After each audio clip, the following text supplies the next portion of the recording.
first thing is obviously having manufacturers that have affiliate programs that have at least like 10-12% commission, and making sure there's at least 4 or 5 of those. Because if you only have one that's making 10%, you're kind of pigeonholed into basically working for that company, and if they go out of business, you go out of business.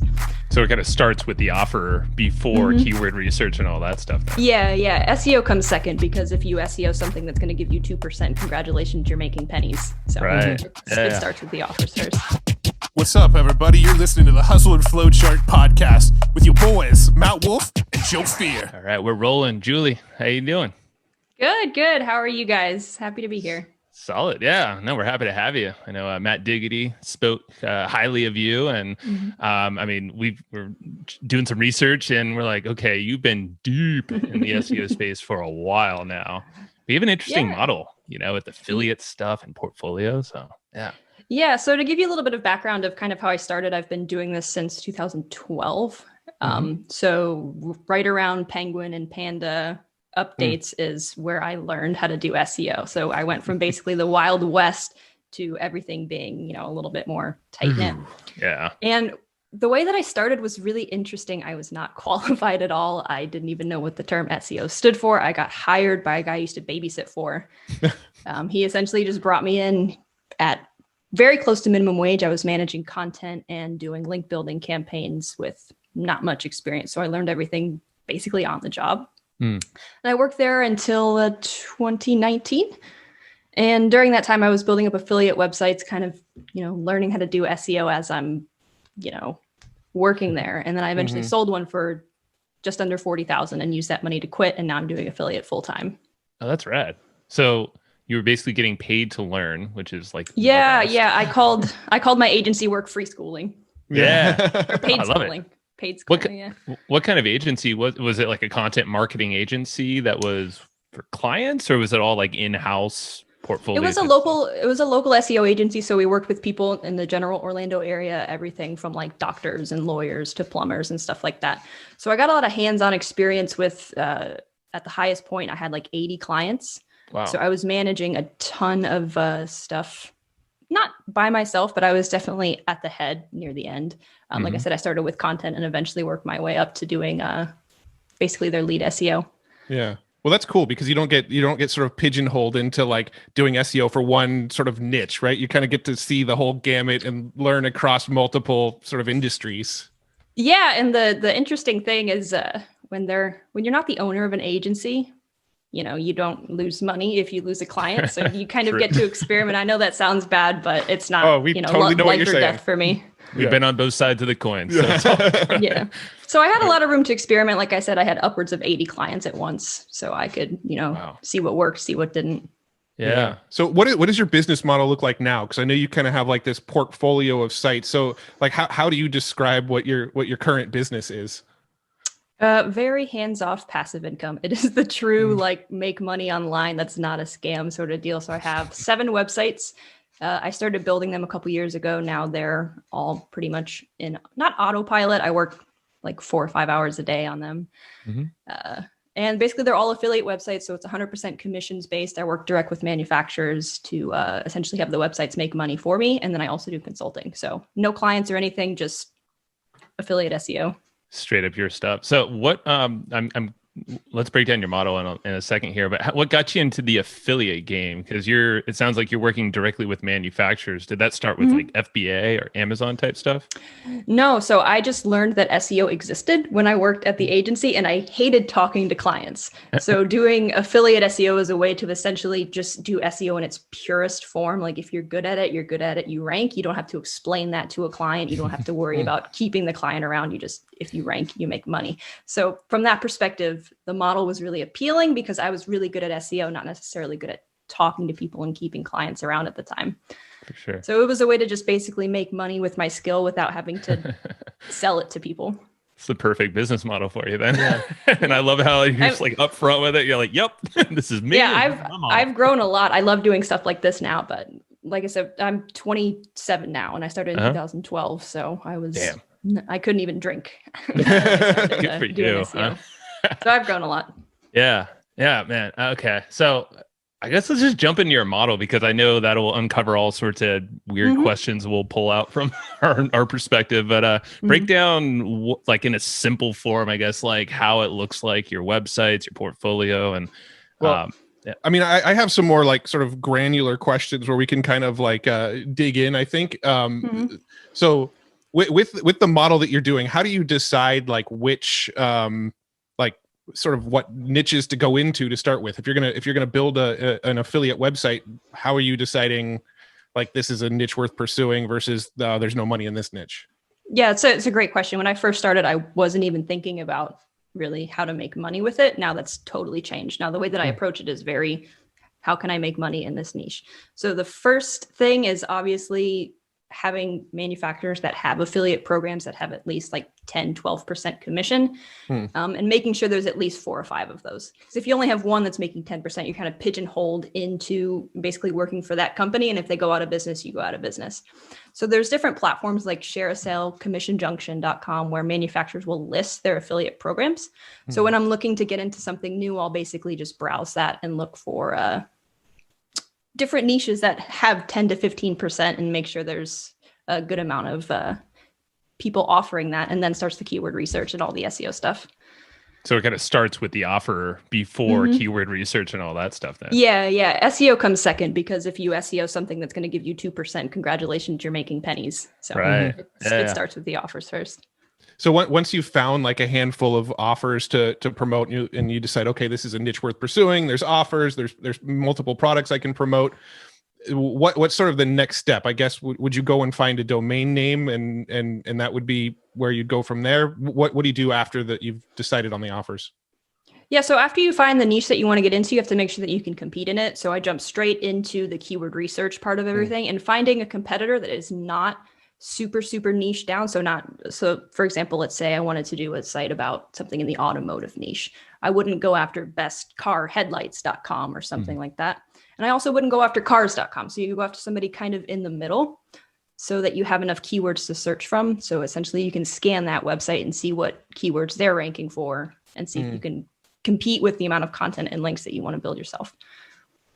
Gotcha. Yeah. So you have keyword research. And how's the site look? Is it just straight up written content, WordPress blog kind of style? Yeah, it's WordPress, but I make them more kind of like a brand. So the homepage talks about, who we are, and then it has like some how-to guides and stuff like that. It's not a blatant affiliate website. I present them more as guides, if that makes sense. Okay. Yeah. So like a branded guide, it seems like it probably attracts a wider audience that's like, oh, okay, she's her own media site, or I don't know. Do you have avatars for each one of these websites? Yeah, so I have basically personas on each site. Yeah. So yeah. Nice. What are so I guess like what are some tools like for the keyword research side of things? What does that process look like? Like your tool stack? Do you have specific things that you look for? I use a lot of Ahrefs. I know that's not really the most interesting answer, but it's the standard. There's 2 ways that I go about the keyword research. The main way is based off of competitors. So like I said, you go off of somebody who's like mid-niche so that you're able to see keywords that you're interested in. So you can essentially throw them in tools like Ahrefs, and you can isolate their rankings by keyword difficulty and volume. So you essentially throw them into the tool, apply a filter, and that spits out relevant keywords that are within a difficulty that you can attain, and that's going to have enough volume to drive traffic.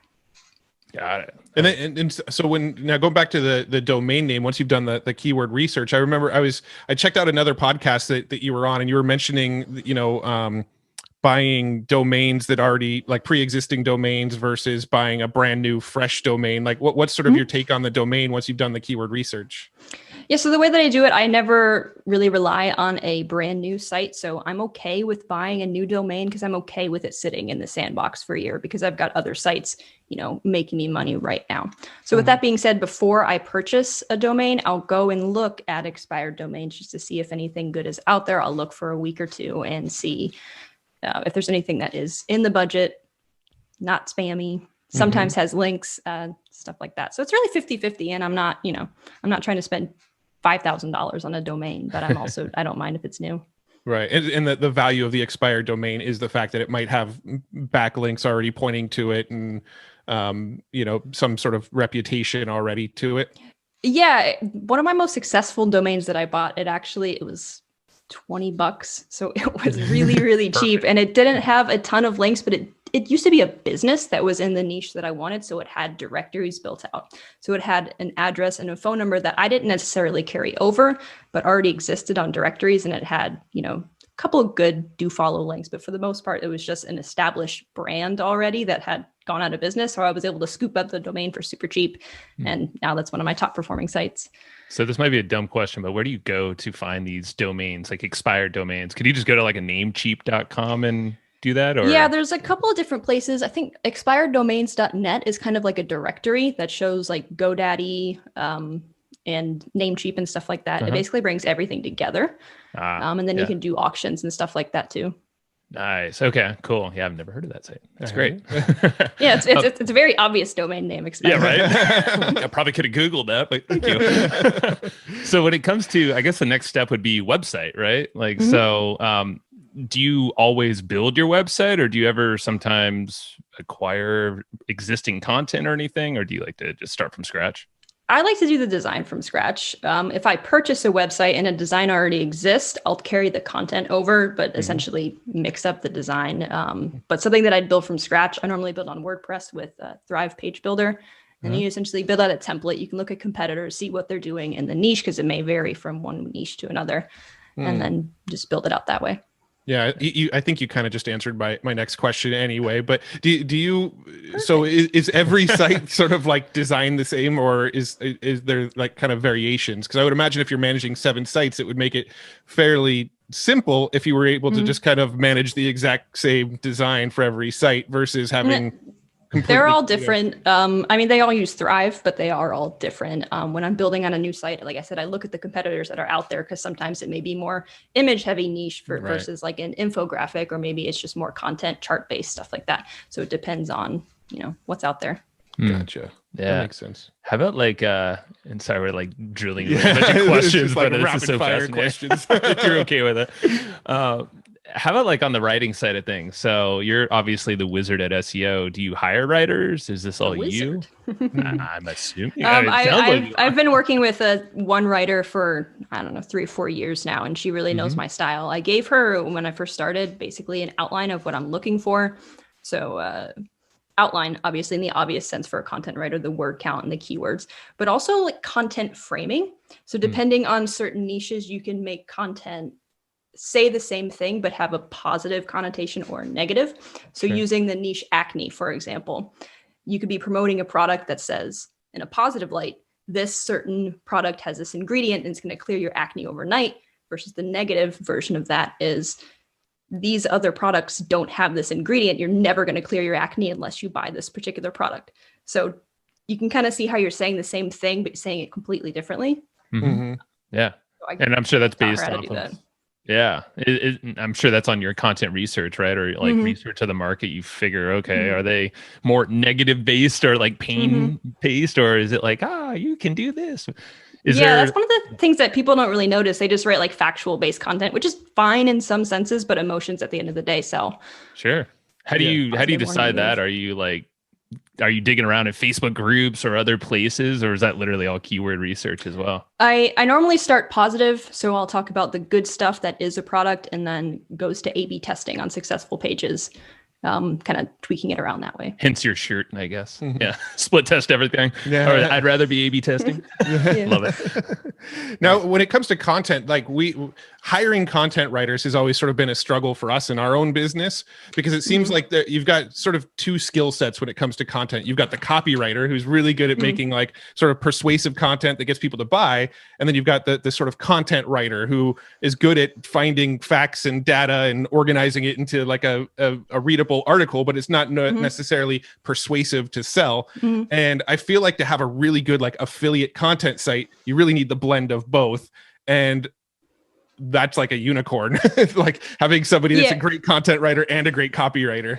Yeah, so I would say at first my content writer is a content writer. She's not a copywriter. Her goal is essentially to write content that ranks in Google. And once it ranks in Google, that's where I'll come in and make tweaks to it using, that positive, negative sort of tactics and other copywriting tactics. So she's not an expert. She's not like writing for newspapers or anything. She's just adhering to guidelines and then I'm able to tweak it after the fact.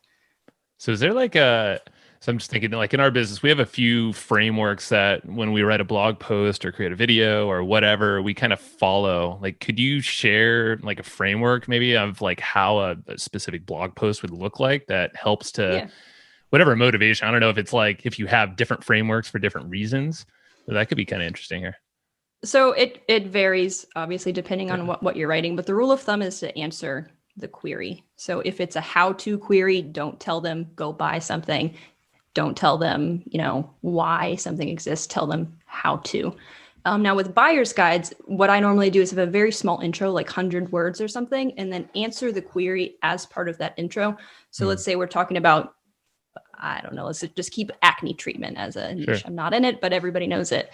So you could be writing an article about the best acne treatment for teenagers. You have an intro article that talks about that, and then there's a sentence in there that says the best acne treatment for teenagers is. So that one sentence answers the query as part of the intro. So Google's able to really understand that you have the answer to it without having to go through a bunch of fluff. And then aside from that, you have product summaries and then buyer's guides at the end that answers questions that may either be part of the SERP. So if you type something into Google, you'll see like people also ask sections. So you can have FAQs in the buyer's guide that answer those questions as well. Got it. So you're basically always any new traffic, which is the query, like answer the query is essentially that. So you're kind of answering it. That's kind of telling Google, hey, rank this thing. It's relevant.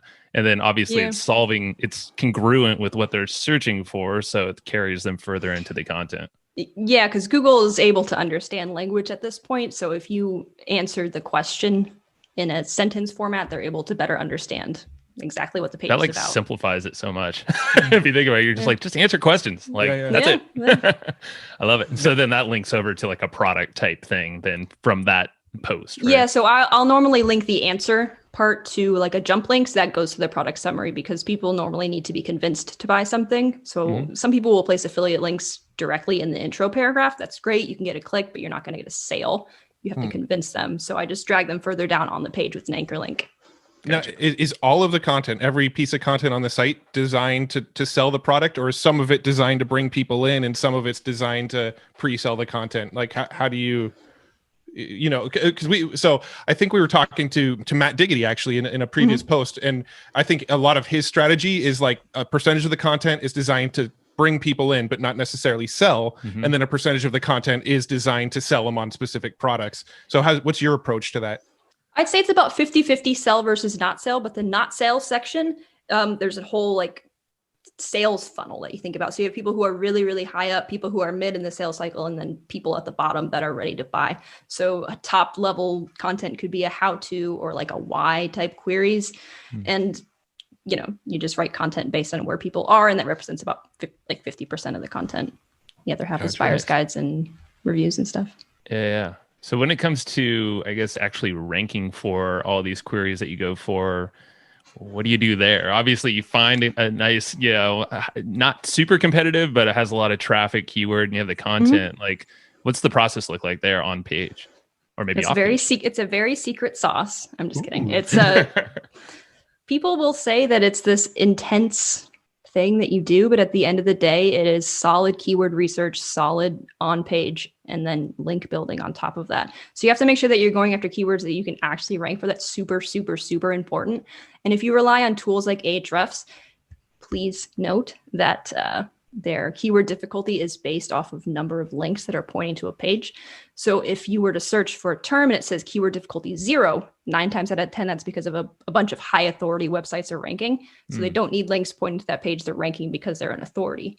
So actually doing your homework on the keyword research and finding the right keywords is the most important thing. And then your content, make it so that Google can understand it, reverse engineer what is already ranking. So finding your word count based on competitors and then link building to it. I gotcha. Have you used things like Yoast SEO, like for the back end to optimize? Yeah. Yoast, there's Yoast and Rank Math that's like for doing title tags and stuff like that. I don't follow the rules when it says like your SEO score is 0. Like most of my SEO scores is 0. It's stupid. I don't follow that, but I use it for like title tags and stuff. Okay. Gotcha. Yeah. What other sort of on-page SEO efforts? Like what's like the 80-20? Like what should people be focusing on with on-page SEO? Your H1, your title tag, and your URL. So make sure those are all relevant and consistent. So the URL, for example, make sure it's not like 45,000 characters long, and make sure it's also not like post 257 XYZ. Make sure it's like keyword relevant. And then your H1, make sure you have one, make sure it's relevant, and your title tag. Don't make your H1 and your title tag the same thing. So go after multiple keywords with those two elements. That way you're able to rank for more things. I see a lot of people doing the same H1 as their title tag. And would they be like super closely related, or like how would you like? Let's use the acne example. Like, sure. You know, I guess give a couple examples. Yeah. Yeah. So let's say you want to go after the term best acne treatment. You go into Ahrefs and you'll find a bunch of keywords that may say like best acne treatment, best topical acne treatment, best acne treatment for 2020. So don't make your H1 best acne treatment and your title tag best acne treatment. Make your H1 best acne treatments topical and medical 2021, something like that. Like combine different keywords in your H1 and title tag to kind of capture more things. Got it. I like it. And then so off-page SEO, when I think of off-page SEO, I mostly think of like link building, right? Trying to get people to point links to you. And I know there's multiple ways to do it. You can do it like an organic way where you find your articles and just link to them from their websites. You can pay for them. You can there's multiple ways. And based on your website over at SERP Decoder, like you've got like a link building service that it looks like you even offer. So when it comes to link building, I think the biggest worry I have around link building is finding reputable link builders versus non-reputable link builders. Like in the past, we've hired people who have gone on Fiverr and bought a whole bunch of backlinks and then gotten our sites delisted because they followed shady tactics. So I guess my question around link building is like, if we were to go buy links to our website, how do we know we're not going to get screwed? Like, how do we find the ethical people that are doing it white hat? Yeah, I mean, it's a pay to play game. If somebody says you can buy 3 links for $30 a piece and you're paying $90, like those are going to be shady links. Like the webmaster that's going to place that link is going to charge $30 in a minimum. So you're also adding the content on top of that, and you're adding the time it takes for outreach. So if you're paying for a $30 link, odds are it's from a hacked website. So they're bypassing the writing of the content, the outreach, and they're just placing links on hacked sites. So definitely have your radar up if anything is under, like with a vendor, if it's under like $100 a link. Anything less than that would be shady. Other than that, hire somebody who already knows how to do it. So hire 3 or 4 people at once, give them guidelines of what you're looking for, and pit them against each other. And kind of hire quick, fire quick, I always say. I mean, that's a good advice. How about like when because you could obviously buy links. How about just link building in general? Do you have any strategies to do that organically? So I have somebody do it for me. It's not my strong suit. I'm able to pick out, the anchor text, and I have guidelines like don't go after links that are below a certain domain authority. Don't go after links that are blatantly basically link farms. So like people that are blatantly selling links. And make sure that the website that you're getting a link from has actual traffic. So if it doesn't have actual traffic, it could be a PBN or something that was resurrected, unnaturally. So I'll have my guy check essentially Ahrefs or something like that to make sure that it's actually getting organic traffic. And then they cold outreach. They'll email and ask for the link. And okay, how do you angle that when you ask for the link? Like, how would you sort of propose that to somebody? It's a pay to play. Like these webmasters know what they're up against. You can sauce it up as much as you like. There's a couple people in the industry that are apparently really good at it. It's not me, but as far as I know, like webmasters, they get these tons of emails every day.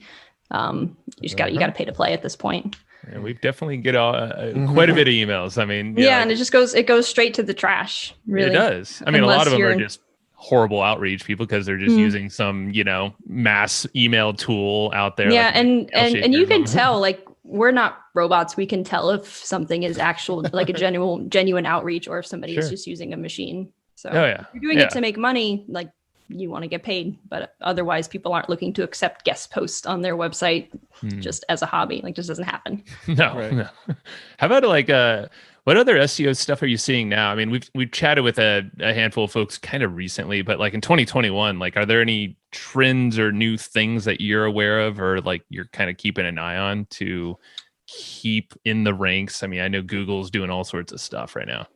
Yeah, so the biggest thing that's on my radar right now, especially after the latest update in December, is what the SERP actually looks like on mobile.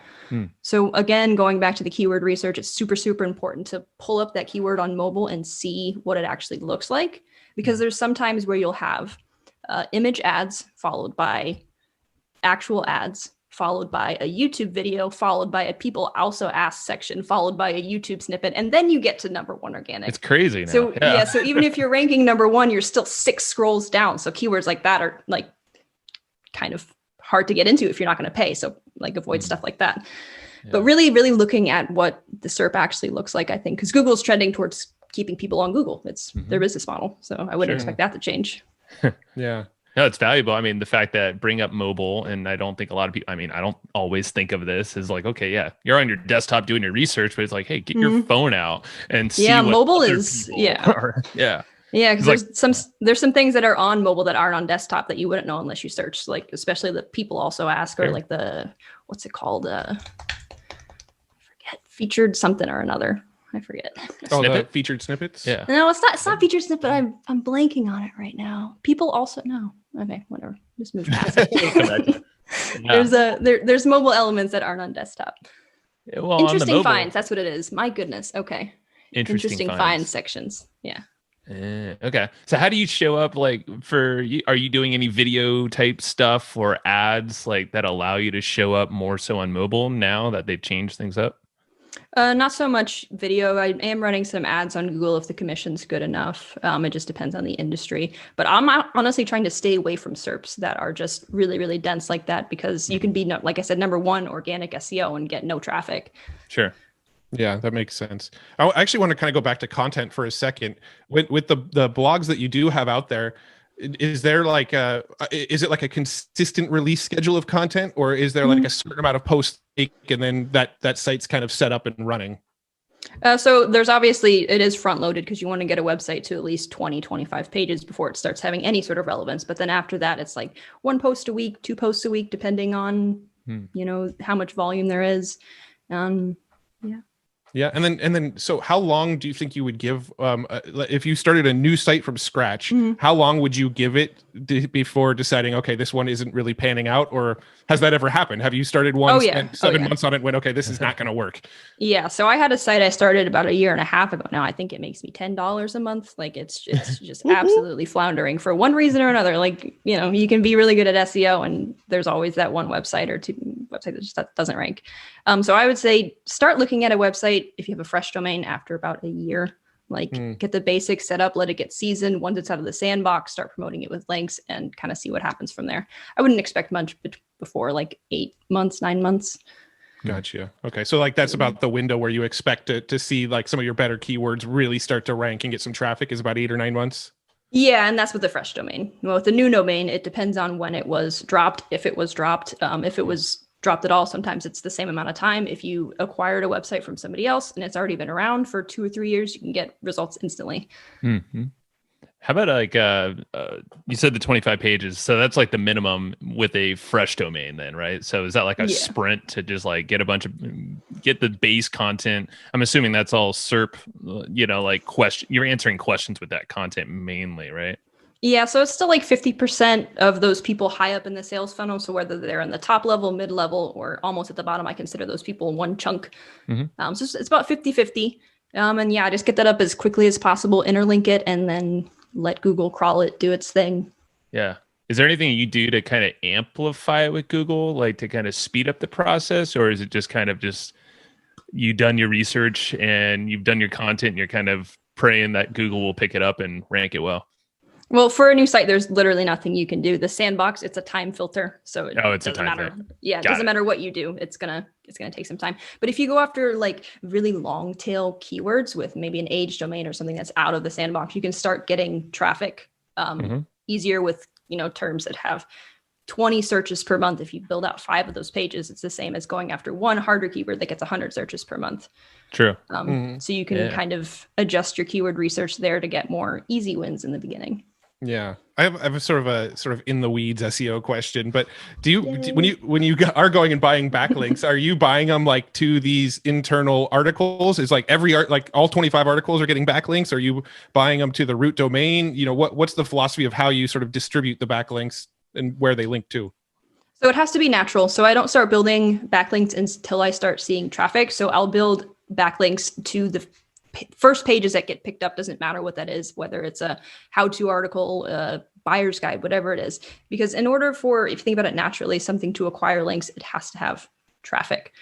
So if I want to promote a certain buyer's guide, but that one's not ranking and a how-to page is ranking, I'll send links to that how-to page and use internal links to funnel it down to the buyer's guide I want to rank. Gotcha. Cool. I'm kind of curious about the portfolio. Like zooming out from, I guess, in the weeds. Now this is like totally opposite end of the spectrum. I'm super curious. You guys are pulling me all over the place. I know. That's what we do. It's two brains. This feels very rapid fire, like interview style, but I like it. We don't always have episodes like this where we just but curiosity is going crazy. So I like the fact they have a portfolio of websites. You said 7 right now, right? Yeah, six or seven. It's under 10. Like I said, that one doesn't do anything. Yeah, right. What I'm sure. Well, I'm curious to just hear your model in general, like you're thinking about it, like why portfolios, how are they managed? How are they, kind of like diversified if they are at all? How are they linked? Like, I'm kind of just curious to go down that rabbit hole a little bit. Yeah, so they're not linked at all. They're all on separate IPs and separate from each other. They have different personas. For the most part, they exist separately. Now, I do have multiple websites in a single niche. So a niche that I have gone and, made relationships with people, for example, maybe I'm making 25% on something. I'll have multiple websites there, and then I'll diversify with, 2 or 3 other niches for other websites that may be paying a little bit lower, but just, kind of to protect myself from niche explosion or whatever, what might happen. Who knows? Or one goes down and you're like, crap, there goes it all. Yeah. Yeah. Or like a manufacturer goes out of business. Like I can't rest my entire business on another business. So I've got to diversify a little bit, but. Yeah. So do you always keep like around 6-ish? Well, you said under 10. So is that kind of you doing the management? Like, is that your job to kind of oversee that? Or do you have a team structure that helps you out here? Yeah, I'd like to scale having some other SEO brain in there, but for the most part, I'm kind of like a conductor. I do all of the research and build out the tasks for other people, and they do the actual implementation. Now, if I were to scale and get more than 10 websites, I would obviously hire somebody to take over my position, and then I would be more of a, onlooker management style. But right now, I'm doing most of the coordinating, but not so much of the actual work. No, another, my brain just keeps going like, another question. I'm like, is there like a timeline with each one of these sites? Like, are you building them to sell them, or are they just are you just like resting on them, keep growing them, nice cash flow, and you're investing elsewhere or something like that? Yeah. So selling websites, when I started, that was the most appealing thing. So generally speaking, flip prices. I know you talked to the guy from Empire Flippers a little while ago. It's 30 to 40 times what a website makes in a month. So if you have a website, if you have a website making $1,000 a month, that is easily an annual salary for a lot of people. And getting to $1,000 a month isn't that, it's not that difficult. So from that perspective, I was definitely into selling them at first. But with selling them comes stuff like non-competes. So if you find a really good niche, you essentially have to sell off everything all at once in order to not be part of that non-compete. So right now I'm in a couple of niches that I want to kind of hang out in because they're pretty profitable. Yeah. But once I want to sell them off, I'll sell off all of them and hopefully retire. Well, I guess that's the whole reason why you would diversify a little bit too. So if you sell a site, you can still be in business on another site. Yeah. Exactly. Got it. I like the retirement plan early. And then invest your profits elsewhere or something, whatever you plan on doing. Yeah, I have one site right now that's making about 30 grand a month. So if I were to sell that, like obviously the numbers would be amazing, but then I wouldn't be in that 30 grand a month niche anymore. So it's kind of weighing your options there. I like Very cool.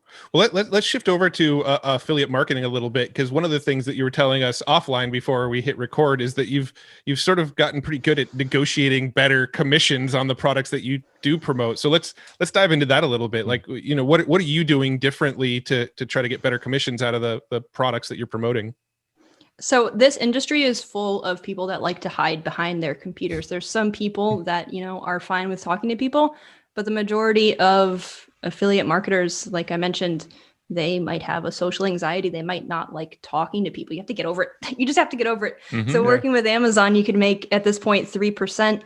You get on the phone with somebody, you talk to them, you can make 30%. So the growth potential there is absolutely worth getting on the phone with people. And then leveraging what you have to and knowing your value without overstating your value.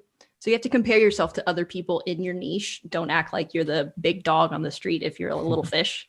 So be realistic there. But if you do have a decent amount of traffic, leverage it. So if somebody says they're offering 10% commission and you're getting 100,000 visitors a month, you're generating a ton of sales on Amazon, ask for 20 and negotiate back and forth. So literally, it's just kind of open up a conversation, a dialogue with these folks and be honest. But, you know, like if you have something good, like a lot of traffic going to your site, you're like, yo, I can help you out and probably take it off of Amazon or any other, maybe share a sale or whatever other website you find them on, right? And the interesting thing is too, so a lot of these starting commissions are for stuff like coupon sites. So people who are intentionally promoting deals. If you're not a coupon site, if you're a content site, you get more than that entry level just by opening up a conversation with somebody. You could take that 10% and not have to get on the phone, start making money right away. Great. But hop on the phone with somebody, you can make 15%, 20%. And you don't even have to have a ton of traffic for that. It's just their base level is based off of people pushing deals. If you're not pushing deals, you're giving full price products. You have leeway there. Yeah, I guess because as a content site, you're creating an audience, obviously a stream of people that are focused probably towards that product or a handful of products on a website. And so, yeah, a coupon site, they're just scattershot for whatever kind of deal. And they're just hoping and praying that they're going to get some sales. Yeah, like stuff like Honey. I'm pretty sure they're an affiliate. Their entire business model is we'll get you the best possible price on a product. So if you're promoting stuff that way, obviously you're going to get paid less because every dollar that you're taking off the price tag is money that you're taking out of your pocket in terms of commission. And they know that. That's why they start lower. For sure. Now, do you do anything special with like tracking? Because I think one of the sort of, you know, we do a lot of affiliate marketing as well. And one of the biggest pains in the ass around affiliate marketing is sort of the attribution tracking and being able to put a pixel past the conversion point. Do you have any sort of special method of tracking, or is there a lot of sort of trust going on with the vendors you're promoting? So I, at this point, only work with people that have like share sale or commission junction as the in-between, and that covers all of the tracking and keeps you safe. And the manufacturers that you're working for, they get shut down if they don't keep their wallet full, I'm pretty sure. So essentially share sale acts kind of like an escrow. So you're pretty safe working with stuff like that. Gotcha. And can you put like success pixels or something like that on it so you can actually track all the way through to the end of the conversion? Yeah, so you can essentially put site tag tracking on it. So you can even go page specific. So let's say you were curious what specific page generated a sale. You can do tracking in that regard. I think that's kind of what you're asking. Yeah. I mean, I guess what I'm asking is probably more like geared towards if you're running like a Facebook ad or a Google ad or that kind of thing, right? Like, you know, you want to have that conversion pixel. So if I'm running an ad, I know that this ad generated this much in revenue and I can tell if the ad's profitable. But I guess it's a little less relevant when you're doing more SEO focused stuff. So. Yeah. And with Google ads, like it shows up in Share a Sell with like the GCLID URL. So you're able to tell, you know, the attribution, and I don't have to do anything. It's just then that's the way that ads work. Yeah, that makes sense. I mean, I'm sure there's a more optimized way to do it, but at the scale that I'm at, pretty small scale, like you can absolutely tell what the ads are doing versus not. Well, that's why I like the fact that you've built it in a way, like I said, small scale, so it's manageable, but you've just replicated the process. I know Matt Diggity, I think he does something very similar, right? I mean, he has a portfolio. I mean, he's pretty massive though. He's more like he's definitely the head of the snake, and he has very, very intelligent, capable people under him that implement everything. Yeah, that's what we were realizing when we got on the podcast with him. Like, wow, this is some next level stuff right here. Because that's a beautiful thing with affiliate marketing. Like, we totally approach it differently, like 100% differently. But like, everybody has their own style, and it depends a lot on your personality too. Like, I love SEO. I'm a total geek about it. I like doing the planning, doing the testing. Sure, I would love to I love making money, but at a certain point, like I'm making enough to be comfortable. I'm happy. This is where I want to be. So, yeah.